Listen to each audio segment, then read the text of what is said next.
সবাইকে অনেক অনেক ধন্যবাদ জানিয়ে আমি আমার ভিডিওটা শুরু করলাম। আজকে হঠাৎ করে ইচ্ছে করলো কোনো একটা ভর্তা খাওয়ার জন্য। আর আজকে মিষ্টি কুমড়া রান্না করছি, সেজন্য চিন্তা করলাম যে মিষ্টি কুমড়া যখন রান্না করছি তার ছোলাটাকে ভর্তা করে নেই, কারণ মিষ্টি কুমড়া ছোলা ভর্তা অনেক অনেক মজা। আর এই ভর্তাটা করার জন্য আমি প্রথমে ফ্রাই প্যানের ভিতরে কাঁচামরিচ কুচি, পেঁয়াজ কুচি, রসুন কুচি আর তার সাথে চিংড়ি মাছ নিয়েছি। এখন ভালো করে তেলের সাথে এই উপকরণগুলোকে ভেজে নিতে হবে, মানে যখন একটা ভাজা ভাজা ফ্লেভার আসবে সেই পর্যন্ত সবগুলোকে ভেজে নিতে হবে। আর আগে থেকে আমি মিষ্টি কুমড়ার ছোলা সিদ্ধ করে নিয়েছিলাম, কিছু পানি দিয়ে মিষ্টি কুমড়াটাকে সিদ্ধ করে নিয়েছি।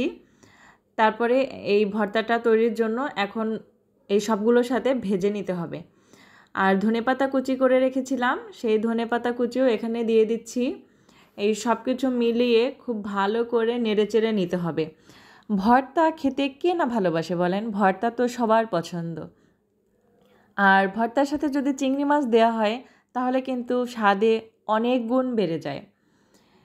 এই যে দেখেন, এটাকে ভালো করে একটু সময় নিয়ে নেড়েচেড়ে ভেজে নিতে হবে।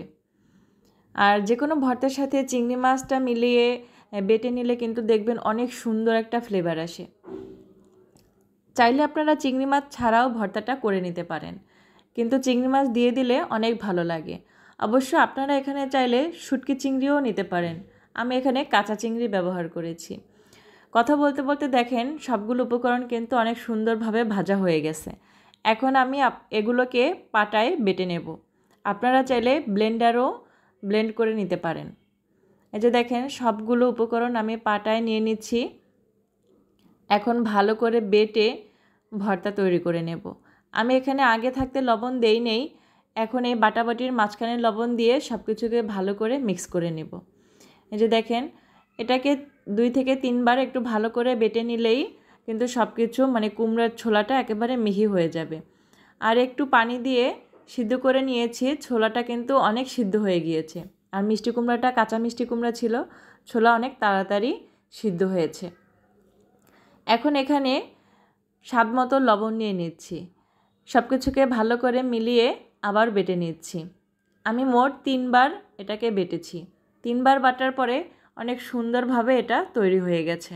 এই যে দেখেন, আর তেলের সাথে ভেজে নেওয়ার কারণে কিন্তু অনেক সুন্দর একটা ভাজা ভাজা ফ্লেভার আসছে। এই যে দেখেন ভালো করে আমি বেটে নিচ্ছি। আর গরম গরম ভাতের সাথে কিন্তু ভর্তা অনেক মজা। এই ভর্তাটা আপনারা গরম ভাতের সাথে খেতে পারেন, খুদের ভাতের সাথে খেতে পারেন, চাইলে সাদা পোলাওয়ের সাথেও খেতে পারেন। এত মজা এই ভর্তাটা।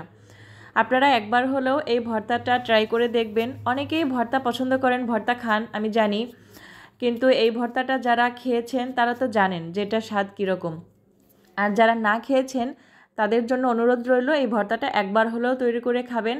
আর আমার চ্যানেলে যারা নতুন অথবা আমার পেজে যারা নতুন তারা ফলো দিয়ে বা সাবস্ক্রাইব করে আমার পাশে থাকবেন। আল্লাহ হাফেজ।